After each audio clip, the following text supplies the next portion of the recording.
የብሔራዊ መረጃና ደህንነት አገልግሎት ዋና ዳይሬክተር አቶ ረድዋን ሁሴን ሰሞኑን ስለ ጤናቸው ሲሰራጭ ለነበረው መረጃ ምላሽ ሰጡ።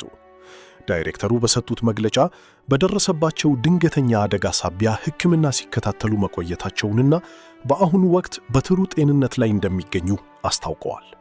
የግል ሕይወትን ለገበያ ማቅረብ ባይመረጥም አደባባይ ላይ ያለ ሰው ሕይወት ለሕዝብ እይታ ክፍት መሆኑ የግድ ነው በሚል ማብራሪያቸውን የጀመሩት አቶ ረድዋን ሁሴን ሰሞኑን ስለ ጤናቸው ተጨንቀው ለጠየቁ ወዳጅ ዘመዶችና መላው ኢትዮጵያውያን ማብራሪያ ሰጥተዋል።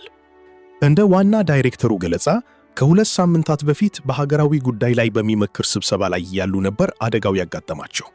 በወቅቱ ለምሳ እረፍት በተወጣበት ወቅት ንፋስ ለመከላከል የተጋረደ የእንጨት አካፋይ ፓርቲሽን ዎል ሚዛኑን ስቶ በመውደቁ አናታቸው ላይ ጉዳት አድርሶባቸዋል።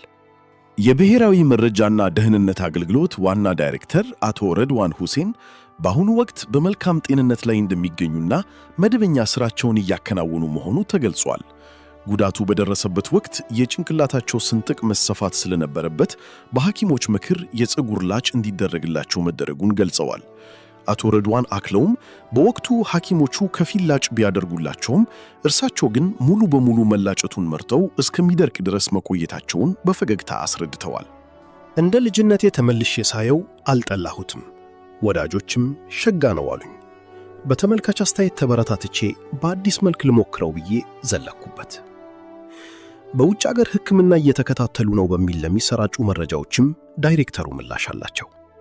ሕክምናቸውን የተከታተሉት አዲስ አበባ በሚገኘው አሚን ሆስፒታል መሆኑን የገለጹት አቶ ረድዋን ለሕክምናም ሆነ ለሥራ ወደ ውጭ አገር እንዳልወጡና አሁንም በሀገራቸው እንደሚገኙ አረጋግጠዋል። ጉዳዩ እስካሁን በይፋ ያልተገለጸው አዲስ ነገር ባለመኖሩ ነው ያሉት አቶ ረድዋን ለተጨነቁላቸውና ላሳሰባቸው ወገኖች በሙሉ ምስጋናና አክብሮታቸውን አቅርበዋል።